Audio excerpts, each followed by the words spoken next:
দড়ি টানা নিয়ে কটাক্ষ করলেন কাজল শেখ। শুক্রবার কঙ্কালীতলার রথের দড়ি টানেন তিনিও বিধায়ক বিধান মাঝি। পরে কাজল শেখ বলেন, আগে তো এসব দেখিনি, এখন অনেক কিছুই দেখতে পাবেন। কেষ্টকে ইঙ্গিত করে এই মন্তব্য বলে মনে করছেন অনেকে।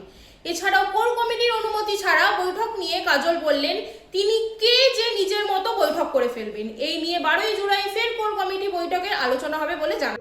দেখুন, হিন্দু ক্যালেন্ডার অনুযায়ী আষাঢ় মাসের দ্বিতীয় দিনে অথবা জুন মাসের লাস্ট সপ্তাহে অথবা জুলাই মাসে ফার্স্ট উইকে যুগ যুগ ধরে এই রথযাত্রা উৎসব অনুষ্ঠিত হয়ে আসছে সারা ভারতবর্ষ জুড়ে।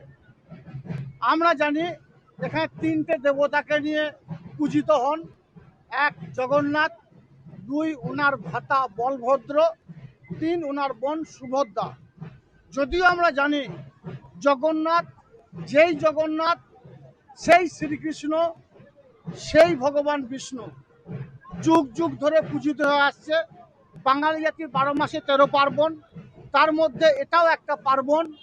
তাই জাতি ধর্ম মতবাদ নির্বিশেষে সকল সম্প্রদায়ের মানুষ মিলিত হয় এই মিলন ক্ষেত্রে, এই রথযাত্রা উৎসবে। তাই আজকের দিনে আমরা দেখতে পাচ্ছেন এই কঙ্কালীতলা গ্রাম পঞ্চায়েতে আমাদের বিধায়ক থেকে শুরু করে প্রাক্তন বিধায়ক থেকে শুরু করে আমরা সব মানে না আপনার মরণ, সেই মোতাবরি করতে উনি গিয়েছেন।